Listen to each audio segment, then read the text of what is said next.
Hello guys, welcome back to my channel. இன்றைக்கி நம்ம என்ன சம்மரி பார்க்க போகிறோம் அப்படின்னா, irony as a principle of structure. இதை எழுதினவங்க கிளியன் ப்ரூக்ஸ். இதை 1949 பப்ளிஷ் பண்ணியிருக்காங்க. இந்த பர்டிகுலர் எஸ்ஸேல எதை பற்றி பேசியிருக்காங்க அப்படின்னா, ஐரணி அப்படின்றது ஒரு போயட்ரியில் எவ்வளோ இம்பார்ட்டண்ட்டாக இருக்குது, லிட்ரேச்சரில் ஐரனியோட ரோல் என்ன, எந்த மாதிரியெல்லாம் ரோல் ப்ளே பண்ணுது அப்படின்னு சொல்லிட்டு அழகாக இதில் டீட்டெயில்டாக எக்ஸ்பிளைன் பண்ணியிருப்பாங்க. ஃபர்ஸ்ட் இந்த என்டையர் எஸ்ஸேல என்ன இருக்குது அப்படின்றத ரொம்ப ஷார்ட்டாக ஒரு இன்ட்ரடக்ஷன் மாதிரி பார்த்துட்டு அதுக்கப்புறம் அதை டீட்டெயிலாக பார்க்கலாம். ஓகேவா? ஸோ ஐரணி என்னென்னா ஒரு fundamental structure principle in literature. இதை நம்ம ஆப்ஷனல்னு சொல்லவே முடியாது. ஐரணி கண்டிப்பாக லிட்ரேச்சரில் இருக்க வேண்டிய ஒரு டேர்ம் அப்படின்னு சொல்கிறாங்க. ஏன் அப்படின்னா, இப்போது ரெட்டரிக்கல் டிவைஸ் நம்ம எடுத்துக்கிட்டோம் அப்படின்னா, ரெட்டரிக்கல் டிவைஸ்னால் என்ன, பொயட்ரியில் சில சேஞ்சஸ் கொண்டு வர்றதுக்காக நிறைய பொயட்டிக் டிவைசஸ் எல்லாம் இருக்கும் இல்லையா, அந்த மாதிரி ஒரு டிவைஸ் லிஸ்ட்டில் இந்த ஐரனியை நம்ம ஆட் பண்ண முடியாது அப்படின்னு சொல்கிறாங்க. ஏன் அப்படின்னா, இது ஒரு ஃபண்டமெண்டல் ஸ்ட்ரக்சர், இது கண்டிப்பாக இருக்கணும் அப்படின்னு சொல்லும்போது ஆப்ஷனலில் இருக்கிற அந்த லிஸ்ட்டில் நம்மளால் ஐரனியை ஆட் பண்ண முடியாது அப்படின்னு சொல்கிறாங்க. நெக்ஸ்ட்டு இந்த ஐரணி எதை டீல் பண்ணுது அப்படின்னா, what is expected and what is exactly occurs. இப்போது ஒரு போம் நம்ம ரீட் பண்ணுறோம் அப்படின்னா அதில் பொயட் ஒரு பாயிண்ட் ஆஃப் வியூவில் எழுதியிருப்பார், அவர் ஒரு மீனிங் ஒரு கான்டெக்ஸ்ட் வச்சுருப்பார் இல்லையா, அதுதான் ஆக்சுவல் கான்டெக்ஸ்ட். அவர் என்ன நினச்சி ப்ரெசென்ட் பண்ணார் அப்படின்றது தான் ஆக்சுவலாக அங்கே இருக்கிறது. இதில் நம்மளோட எக்ஸ்பெக்டேஷன்ஸ், நம்ம ஒரு பொயட்ரியை எப்படி பார்க்குறோம், அதில் இந்த மாதிரி மீனிங் தான் எனக்கு வேணும் அப்படின்னு சொல்லிட்டு நம்ம ஒரு எக்ஸ்பெக்டேஷன்ஸ் வச்சுருப்போம் இல்லையா. ஸோ இந்த எக்ஸ்பெக்டேஷன் அஸ் வெல் அஸ் ஆக்சுவலாக அங்கே என்ன இருக்குது அப்படின்ற அந்த ரியாலிட்டி, இது ரெண்டுக்கும் நடுவில் இருக்கிற அந்த டிஃப்ரென்ஷியேஷனை கண்டுபிடிக்கிறதுக்கு இந்த ஐரணி நம்மளுக்கு ஹெல்ப் பண்ணுது. What is expected and what is actually occurs, இந்த ரெண்டுக்கும் இடையில உள்ள டிஃப்ரென்சியேஷன். நெக்ஸ்ட்டு இந்த ஒரு ப்ராசஸ் நடக்குது இல்லையா, இது எதில் வேணால் நடக்கலாம். ஒரு வேர்டாக இருக்கலாம், ஒரு ஃப்ரேஸாக இருக்கலாம், சென்டென்ஸாக இருக்கலாம், மேபி ஒரு என்டையர் ஒர்க் ஃபுல்லாகவும் இருக்கலாம். அதில் நம்மளோட எக்ஸ்பெக்டேஷன் ஒன்று இருக்கும், ஆக்சுவல் மீனிங்னு ஒன்று இருக்கும் இல்லையா. ஃபார் எக்ஸாம்பிள், இப்போது ஒரு டெக்ஸ்ட்லேருந்து ஒரு லைன் நம்ம எடுத்துக்கிறோம் அப்படின்னா, அந்த லைனில் ஒரு மெயின் வேர்ட் மட்டும் இல்லை அப்படின்னா அதுக்கு ஆல்டர்னேட்டிவ் வேர்ட் நம்மளால் ஃபில்லப் பண்ண முடியும். ஆனால் டெக்ஸ்ட்டில் ஆல்ரெடி அவங்க வச்சுருக்கிற ஒரு வேர்டுன்னு ஒன்று இருக்குது இல்லையா, அதுதான் ஆக்சுவல் மீனிங். நம்ம அதுக்கு பதிலாக ஆல்டர்னேட்டிவ் வேர்டு ஏதாவது போடுறோம் அப்படின்னா அது நம்மளோட எக்ஸ்பெக்டேஷன், நம்மளோட இமேஜினேஷனில் நம்ம ஆட் பண்ணுற அந்த வேர்ட். ஸோ இந்த மாதிரி நிறைய டிஃப்ரென்சியேஷன்ஸ் இருக்கும். ஒரு வேர்டுக்கு மல்டிபிள் மீனிங் இருக்கும், அதே மாதிரி ஆக்சுவல் மீனிங்னு ஒன்று இருக்கும், எக்ஸ்பெக்டேஷன்ஸ்னு ஒன்று இருக்கும். இந்த மாதிரி இருக்கிற கன்ஃபியூஷன்ஸ் எல்லாத்தையும் கிளாரிஃபை பண்ணுறதுக்கு தான் இந்த ஐரணி ஹெல்ப் பண்ணுது. ப்ரூக்ஸ் 2 டைப் ஆஃப் ஐரனியை ஐடென்டிஃபை பண்ணியிருக்கிறாரு. ஒன்று எப்படின்னா வேர்பல் ஐரணி, இன்னொன்று ஸ்ட்ரக்சரல் ஐரணி. வேர்பல் ஐரணினா என்ன அப்படின்னா, words conveys opposite meanings.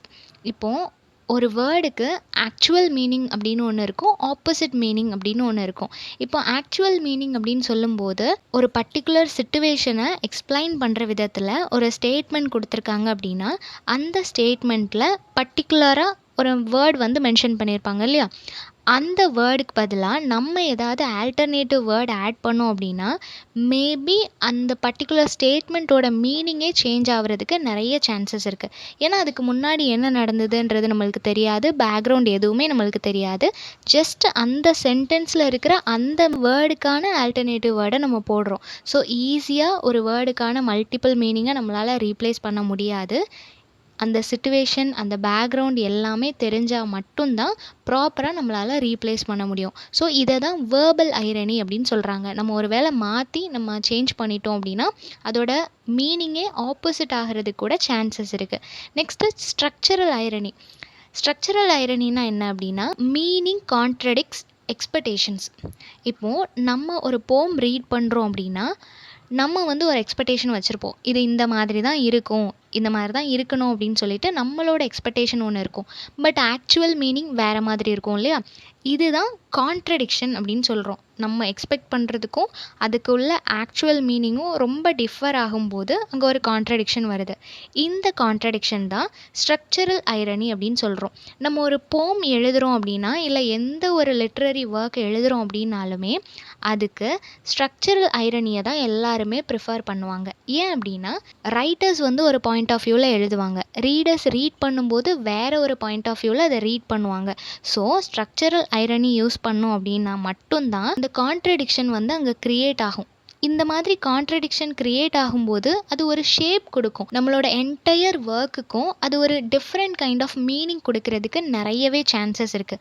So ஒரு ஒர்க்கை ஆத்தர் பாயிண்ட் ஆஃப் வியூவிலேருந்து மட்டும் பார்க்காம ரீடர் பாயிண்ட் ஆஃப் வியூலையும் பார்க்கணும்னு நினச்சோன்னா அதுக்கு இந்த ஸ்ட்ரக்சரல் ஐரணி யூஸ் பண்ணணும் அப்படின்னு சொல்கிறாங்க. ஏன்னா ஸ்ட்ரக்சரல் ஐரணி நம்ம யூஸ் பண்ணும்போது ரீடர்ஸ் பாயிண்ட் ஆஃப் வியூவும் நம்மளுக்கு தெரிய வரும், ஆத்தர் பாயிண்ட் ஆஃப் வியூவும் நம்மளுக்கு தெரிய வரும். ஸோ அது நம்ம ஒர்க்குக்கு ஒரு டிஃப்ரெண்ட் ஷேப்பை கொடுக்கும் அப்படின்னு சொல்கிறாங்க.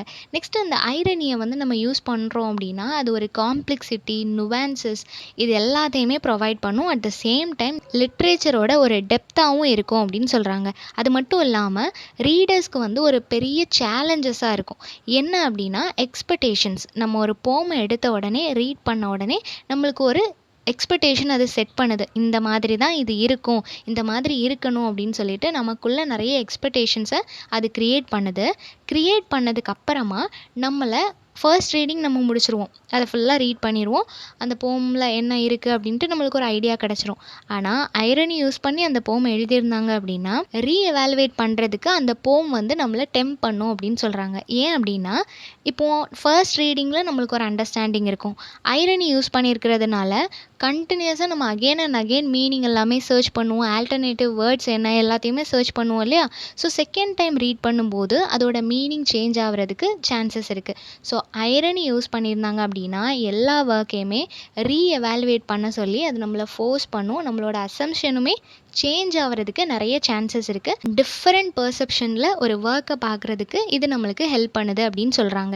நிறைய லிட்ரரி ஒர்க்கும் இதில் எக்ஸாம்பிளாக கொடுத்துருக்குறாங்க. இதில் ஸ்டார்ட் பண்ணும்போதே இந்த மாடர்ன் பொயட்ரியில் எல்லாரும் மெட்டஃபாரிக் ஸ்ட்ரக்சருக்கு ரொம்ப இம்பார்ட்டன்ஸ் கொடுத்துருக்குறாங்க அப்படின்னு சொல்கிறாங்க. மெட்டஃபாரிக் ஸ்ட்ரக்சர்னால் என்ன? மெட்டஃபர் அப்படின்றது என்னென்னா ஒரு கான்க்ரீட் பர்டிகுலர் எக்ஸாம்பிள் இருக்கும் இல்லையா, அதை கன்வே பண்ணுறதுக்கு ஒரு அப்ட்ராக்ட் ஐடியாவை யூஸ் பண்ணுறது தான் மெட்டஃபர் அப்படின்னு சொல்கிறோம். கான்க்ரீட்னா என்னென்னா ஸ்டேபிளான ஒரு ஆப்ஜெக்டாக இருக்கலாம், ஒரு பிளேஸாக இருக்கலாம். இது எல்லாத்தையும் கான்க்ரீட் நவுன், அப்ட்ராக்ட் நவுன் படிச்சிருப்போம் இல்லையா. ஸோ கான்க்ரீட் அப்படின்றது ஸ்டேபிளாக இருக்கிற ஒரு திங்ஸோ பிளேஸோ எது வேணால் இருக்கலாம், அதெல்லாம் கான்க்ரீட் அப்படின்னு சொல்லுவோம். அப்ட்ராக்ட் அப்படின்றது நம்மளால் பார்க்க முடியாதது, ஜஸ்ட் ஃபீல் மட்டும்தான் பண்ண முடியும் அப்படின்ற விஷயத்தை எல்லாத்தையும் அப்ட்ராக்ட் சொல்லுவோம். For example happiness, kind, sad இந்த மாதிரியான விஷயங்கள் எல்லாம் அப்ட்ராக்ட் அப்படின்னு சொல்லுவோம் இல்லையா. ஸோ மெட்டஃபர் அப்படின்றது என்னென்னா ஒரு கான்க்ரீட்டை நம்ம எக்ஸ்பிளைன் பண்ணணும் அப்படின்னா அதுக்காக அப்ட்ராக்டை நம்ம யூஸ் பண்ணுறோன்னா அதை தான் மெட்டஃபர் அப்படின்னு சொல்கிறோம். For example rose for love. ரோஸை வந்து நம்ம லவ்வோட கம்பேர் பண்ணுறோம். ரோஸ் அப்படின்றது என்னது? கான்க்ரீட். லவ் அப்படின்றது அப்ட்ராக்ட். ஸோ இந்த மாதிரி ஒரு கான்க்ரீட்டை எக்ஸ்பிளைன் பண்ணணும் அப்படின்றதுக்காக ஒரு அப்ட்ராக்டை நம்ம யூஸ் பண்ணுறோம் இல்லையா, இதை தான் மெட்டஃபர் அப்படின்னு சொல்கிறோம். இந்த மாதிரியான மெட்டஃபரிக்கல் டேர்மை தான் இப்போ இருக்கிற கண்டெம்ப்ரரி ரைட்டர்ஸ் பொயட்ரியில் ஜாஸ்தி யூஸ் பண்ணுறாங்க அப்படின்றது தான் இவரோட ஸ்டேட்மெண்ட்டாக இருக்குது. இந்த மெட்டஃபர் அப்படின்றது concrete to abstract, abstract to concrete வரல, கான்க்ரீட் டு அப்ட்ராக்ட் தான் இதோட அந்த ஜேர்னி வந்து இருக்குது அப்படின்னு சொல்லியிருக்காங்க. ஸோ இது கம்பேரிட்டிவ்லி நார்மல் லாங்குவேஜோட கம்பேர் பண்ணும்போது இது அப்படியே ஆப்போசிட்டாக இருக்குது அப்படின்னு சொல்கிறாங்க. நார்மல் லாங்குவேஜ் நம்ம எடுத்துக்கிட்டோம் அப்படின்னா அப்ட்ராக்டை டிஃபைன் பண்ணணும் அப்படின்னா தான் கான்க்ரீட் நம்ம யூஸ் பண்ணுவோம். ஆனால் பொயட்ரியில் எப்படி வருது அப்படின்னா ஒரு மெட்டஃபர் அப்படின்றது கான்க்ரீட்டை டிஃபைன் பண்ணணும் அப்படின்றதுக்காக அப்ட்ராக்ட் யூஸ் பண்ணுவோம். ஃபார் எக்ஸாம்பிள் இதை நம்ம எப்படி டிஸ்கிரைப் பண்ணலாம் அப்படின்னா இப்போ ஒரு கைட், ஒரு பட்டம் எடுத்துக்கிட்டோன்னு வச்சுக்கோங்களேன். அந்த பெரிய பார்ட் இருக்கு இல்லையா, அந்த ஸ்கொயர் ஷேப்பில் ஒரு பார்ட் இருக்கும். அந்த லார்ஜ் போர்ஷன் தான் யூனிவர்ஸ், அதாவது அப்ட்ராக்ட் எல்லாமே இருக்கிற அந்த யூனிவர்ஸ்னு வச்சுக்கிட்டிங்கன்னா டெயில், அதிலேருந்து ஒரு சின்ன டெயில் மாதிரி இருக்கும், அந்த டெயில் தான் கான்க்ரீட். ஸோ அந்த பெரிய அப்ட்ராக்டில் தான் இந்த டெயில் வந்து கனெக்ட் ஆகிருக்கு. ஆனால் நம்ம எல்லோரும் என்ன நினைப்போம்? அப்ட்ராக்ட் தான் இம்பார்ட்டண்ட் அப்படின்னு சொல்லி நினைப்போம். பட் இந்த டெயில் இல்லை அப்படின்னா அப்ட்ராக்ட் வந்து கண்டிப்பாக எங்கேயோ அது பறந்து போயிடும், அதுக்கு எந்த ஒரு சப்போர்ட்டும் இல்லாமல் இருக்கிறதுக்கு சான்சஸ் இருக்குது. அந்த டெயில் இருக்கிறதுனால தான் நம்மளால் கண்ட்ரோல் பண்ண முடியுது. இதே மாதிரி தான் பொயட்ரிலையும் ஒரு போம் வந்து ரொம்ப கிளாரிட்டியாக பர்ஃபெக்டாக வரணும் அப்படின்னா அதுக்கு அப்ட்ராக்ட் ரொம்பவே முக்கியம். அதை விட முக்கியமாக மெட்டஃபரிக்கல் டேர்ம் ரொம்பவே முக்கியம் அப்படின்னு சொல்கிறாங்க. ஸோ நம்ம கான்க்ரீட், அப்ட்ராக்ட் இது ரெண்டையும் எந்த மாதிரி ப்ராப்பராக ப்ரெசென்ட் பண்ணணும் அப்படின்றத நம்மளுக்கு டீச் பண்ணுறது தான் இந்த ஐரணி. எப்படி ஒரு கைட் வந்து டெய்ல் இல்லைன்னா அது பறந்து போயிருமோ, அதோட கண்ட்ரோலை இழந்துருமோ, அதே மாதிரி தான் ஒரு போம்லையும் நம்ம வந்து ப்ராப்பராக ப்ரெசென்ட் பண்ணல அப்படின்னா அதோட ஐடியா வந்து ஈஸியாக கன்வே ஆயிரும், எல்லாருக்கும் ஈஸியாக அண்டர்ஸ்டாண்ட் ஆகிற மாதிரி இருக்கும், ரொம்ப ஈஸியாக போயிடும். இப்போ நம்ம ஒரு போம் வந்து ப்ரெசென்ட் பண்ணுறோம், அதில் எந்த ஒரு மெட்டஃபருமே நம்ம யூஸ் பண்ணல, சிம்பிளாக நீட்டாக ப்ரெசென்ட் பண்ணிட்டோம் அப்படின்னா ரீடர்ஸ் அதை ரீட் பண்ண உடனே அவங்களுக்கு அதில் என்ன சொல்ல வராங்க அப்படின்றது அண்டர்ஸ்டாண்ட் ஆகிரும். அப்போ என்ன அது பொயட்ரி? நார்மலாக ஒரு 4 லைன் எழுதி கொடுத்து அதை ரீட் பண்ணுங்க அப்படின்னா எல்லோரும் ரீட் பண்ணுவாங்க, இதை தான் சொல்ல வராங்க அப்படின்றது உங்களுக்கு அண்டர்ஸ்டாண்ட் ஆகும். ஸோ நார்மலாக எழுதுகிற அந்த 4 லைனுக்கும் பொயட்ரிக்கும் இருக்கிற டிஃப்ரென்சியேஷன் இந்த மெட்டஃபர். அந்த டிஃப்ரென்சியேஷனை கொடுக்கறது இந்த மெட்டஃபர். மெட்டஃபரிக்கல் டேர்ம் யூஸ் பண்ணியிருந்தாங்க அப்படின்னா இப்போ தலையை சுற்றி மூக்க தொடுற மாதிரி அந்த மாதிரி ஒரு கான்செப்ட் தான். ஏதோ ஒரு கான்க்ரீட்டோட அப்ஸ்ட்ராக்டை கம்பேர் பண்ணியிருப்பாங்க, இல்லைனா ஒரு கான்க்ரீட்டை எக்ஸ்பிளைன் பண்ணணும் அப்படின்றதுக்காக அப்ஸ்ட்ராக்டை யூஸ் பண்ணியிருப்பாங்க. இந்த மாதிரி சில கன்ஃபியூஷன்ஸ் வச்சு ஒரு போம் நம்ம ப்ரெசென்ட் பண்ணால் மட்டும்தான் ரீடர்ஸ்க்கு வந்து செகண்ட் ரீடிங் இல்லை தேர்ட் ரீடிங்கில் அண்டர்ஸ்டாண்ட் ஆகும். அப்படி கொஞ்சம் டிஃபிகல்ட்டான லேர்னிங்கில் இருந்துச்சுன்னா மட்டும்தான் அது போம் அப்படின்னு சொல்கிறாங்க. நம்ம எவாலுவேட்டே பண்ணலை, அனலைஸே பண்ணலை, ஜஸ்ட் 1 ரீடிங்லேயே நம்மளுக்கு அண்டர்ஸ்டாண்ட் ஆகிடுச்சு அப்படின்னா அது ஒரு போமே கிடையாது அப்படின்னு சொல்கிறாங்க. நம்ம 2-3 தடவை அதை ரீட் பண்ணணும், அதில் என்ன இருக்குன்றதை அண்டர்ஸ்டாண்ட் பண்ணிக்க ட்ரை பண்ணணும். இந்த மாதிரி இவ்வளோ டைம் ஸ்பெண்ட் பண்ணி நம்ம ஒரு போமை ரீட் பண்ணுறதுக்கு நம்மளுக்கு ஹெல்ப் பண்ணுறது இந்த மெட்டஃபரிக்கல் டேர்ம்ஸ் அப்படின்னு சொல்கிறாங்க. நெக்ஸ்ட்டு ப்ரூக்ஸ் என்ன சொல்கிறாரு அப்படின்னா, ஒரு பொயட்ரி அப்படின்றது ஆர்கானிக் யூனிட் அப்படின்னு சொல்கிறாரு. அதாவது இப்போது ஃப்ளாரோட கம்பேர் பண்ணுறாங்கன்னு வச்சுக்கோங்களேன். ஒரு போம் அப்படின்றது ஒரு ஃப்ளார் மாதிரி அப்படின்னா அது ஆர்டிஃபிஷியலாக இருக்காது. அதாவது இப்போ நம்ம நிறைய ஃப்ளார்ஸை கலெக்ட் பண்ணி அது ஒரு அழகான ஃப்ளார் வாஷ் மாதிரியோ இல்லை வேறு எப்படியோ நம்ம செஞ்சு வைக்கிறோம் அப்படின்னா அது நம்ம ஒர்க் பண்ணி நம்மளோட ஸ்மார்ட் ஒர்க் அண்ட் ஹார்ட் ஒர்க்கால் க்ரியேட் ஆனது இல்லையா? ஸோ அதை வந்து நேச்சுரலானது அப்படின்னு சொல்லி நம்மளால் சொல்ல முடியாது. ஸோ அந்த ஃப்ளாரை நம்மளால் பொயட்ரியோட கம்பேர் பண்ண முடியாது. ஸோ ஒரு போமோட கம்பேர் பண்ணுற ஃப்ளார் எப்படி இருக்கும் அப்படின்னா ஆர்கானிக் யூனிட்டியாக இருக்கும். அதாவது ஒரு பிளான்ட்லேருந்து நேச்சுரலாக நிறைய ஃப்ளார்ஸ் வந்து க்ரியேட் ஆகுது இல்லையா? அந்த ப்ராசஸ் தான் ஒரு பொயட்ரி க்ரியேட் ஆகிற ப்ராசஸ் அப்படின்னு சொல்கிறாங்க. ஸோ இதில் எந்த விதமான ஆர்டிஃபிஷியலும் இருக்காது, நேச்சுரலாகவே ஒரு போமில் அந்த ஒரு பியூட்டி இருக்கும், ஒரு ஆர்கானிக் யூனிட்டி இருக்கும் அப்படின்னு சொல்கிறாங்க. இப்போ இருக்கிற நியூ கிரிட்டிக்ஸ் எல்லாருமே இந்த மாதிரி ஆர்கானிக் யூனிட்டியில் தான் ஃபோக்கஸ் பண்ணுறாங்க. ஸோ அதனால் அவங்க கான்டெக்ஸ்ட்டை நெக்லெக்ட் பண்ணிட்டாங்க அப்படின்றது நம்மளால் சொல்ல முடியாது. ஏன்னா கான்டெக்ஸ்ட் அப்படின்றதும் ஒரு போமில் ரொம்பவே இம்பார்ட்டண்ட்டான ஒரு ஆஸ்பெக்ட். இந்த ஐரணி வந்து எப்போவுமே கான்டெக்ஸ்ட்டோட ஒரு ரிலேஷன்ஷிப்பில் இருக்கும். ஏன்னா ஒரு போமுக்கு கான்டெக்ஸ்ட் அவ்வளோ இம்பார்ட்டண்ட்டான ஒன்று. ஐரணி அப்படின்னா எக்ஸாக்டாக என்னென்னா, இப்போ வந்து நம்ம ஒரு மார்க்கிங் டோனில் ஒருத்தங்களை பார்த்து you are a excellent speaker அப்படின்னு சொல்கிறோன்னா நம்மளோட ஸ்டேட்மெண்ட் என்னது? You are a excellent speaker அப்படின்றது. ஸோ அது வந்து பாசிட்டிவ் டோனில் தான் இருக்குது. ஆனால் நம்மளோட எக்ஸ்ப்ரெஷனாக இருக்கட்டும் இல்லை நம்ம டெலிவர் பண்ணுற அந்த டோனாக இருக்கட்டும் அதெல்லாம் பொறுத்து அதோட மீனிங் வந்து சேஞ்ச் ஆகுது இல்லையா? இதை தான் ஐரணி அப்படின்னு சொல்கிறோம். ஆக்சுவல் ஸ்டேட்மெண்ட் ஒன்றா இருக்கும், ஆனால் நம்ம அதை சொல்கிற விதம் அப்படின்றது வேறு ஒன்றா இருக்கும். ஸோ இதில் ஒரு கான்ட்ரடிக்ஷன் இருக்குது இல்லையா? இந்த கான்ட்ரடிக்ஷனை தான் ஐரணி அப்படின்னு சொல்கிறோம். ஸோ நம்மளோட ஸ்டேட்மெண்ட்டும் நம்மளோட எக்ஸ்ப்ரெஷனுக்கும் ஏற்ற மாதிரி கான்டெக்ஸ்ட் வந்து டிஃபர் ஆகும் அப்படின்னு சொல்கிறாங்க.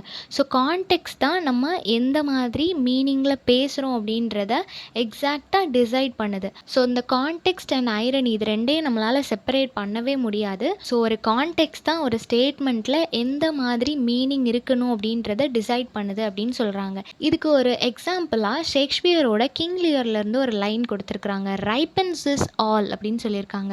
இதில் இந்த ரைப்பன்ஸ் அப்படின்றது எதை மீன் பண்ணுது அப்படின்னு சொல்லி நம்ம யோசிப்போம் இல்லையா?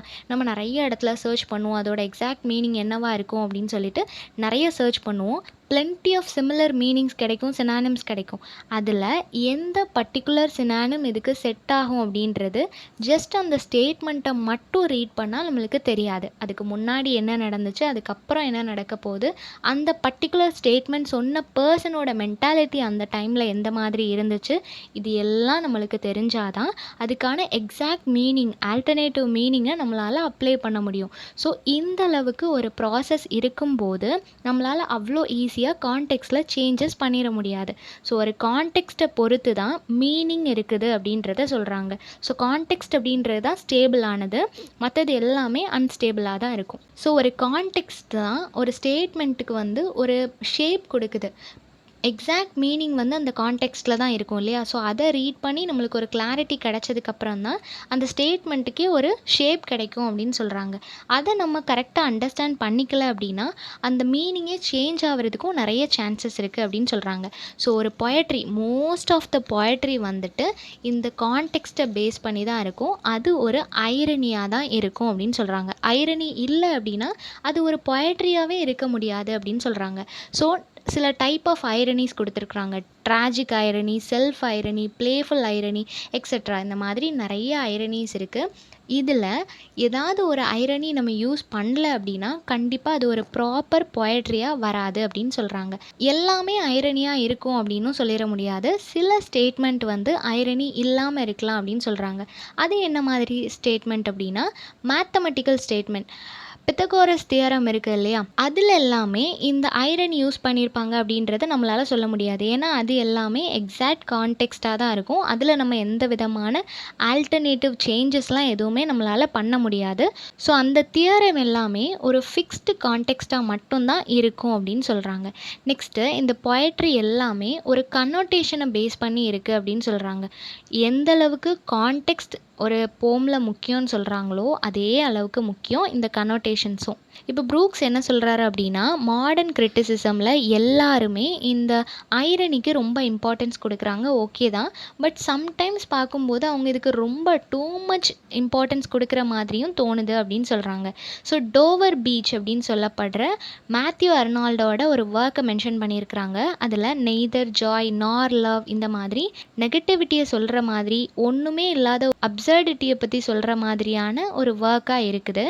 இந்த மாதிரி எந்த ஒரு ப்ராப்பர் கான்டெக்ஸ்ட்டும் இல்லாத மாதிரி நம்மளோட பொயட்ரியை நம்ம ப்ரெசென்ட் பண்ணக்கூடாது.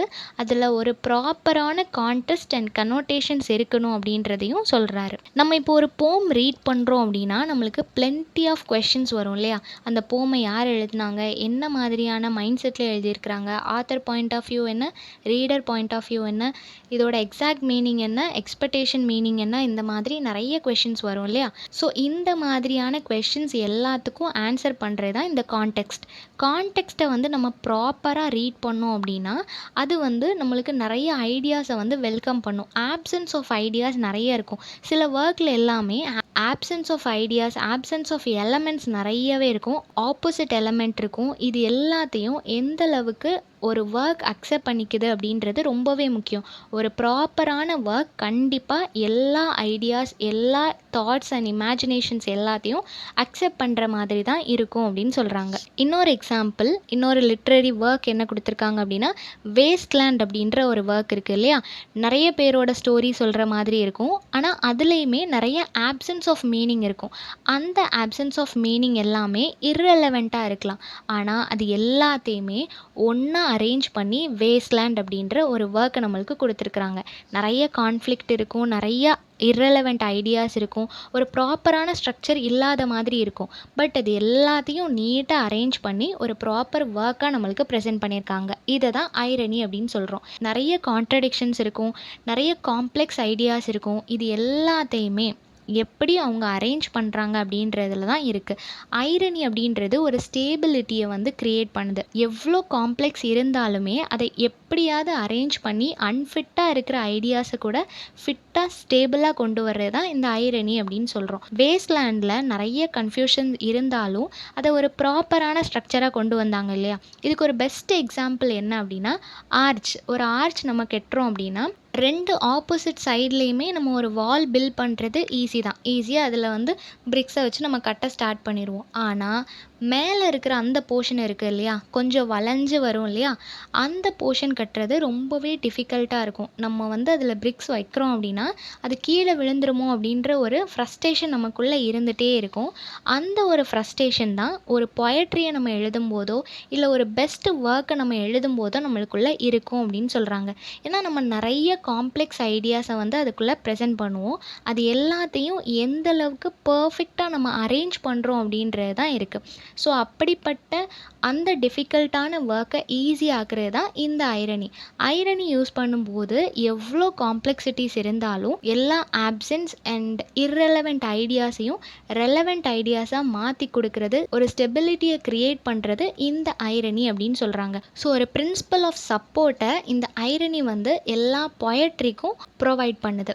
ஸோ ஒரு கிரேட் பொயட்ரி அப்படின்றதுல ஐரணி, கான்டெக்ஸ்ட், ஸ்டெபிலிட்டி இது எல்லாமே இருக்கணும் அப்படின்னு சொல்லி இந்த எஸ்ஸேயை முடிக்கிறாங்க. இது ஒரு ஸ்டோரி கிடையாது இல்லையா, அதனால ஒரு கண்டினியூஷன் இருந்த மாதிரி இருக்காது. ஜஸ்ட் பாயிண்ட் மாதிரி நான் எலாபரேட்டாக சொல்லியிருக்கேன். அகெயின் அண்ட் அகெயின் கொஞ்சம் மைன்யூட்டாக நோட் பண்ணுங்கள். நோட்ஸ் எடுத்தீங்க அப்படின்னா உங்களுக்கே ஒரு கிளாரிட்டி கிடைக்கும். ஸோ இந்த சம்மரி எல்லாருக்கும் புரிஞ்சிருக்கும்னு நினைக்கிறேன். நெக்ஸ்ட் என்ன டாப்பிக்கில் வீடியோ போடலான்னு சொல்லி கமெண்ட் பண்ணுங்கள். தேங்க்யூ ஃபார் வாட்சிங்.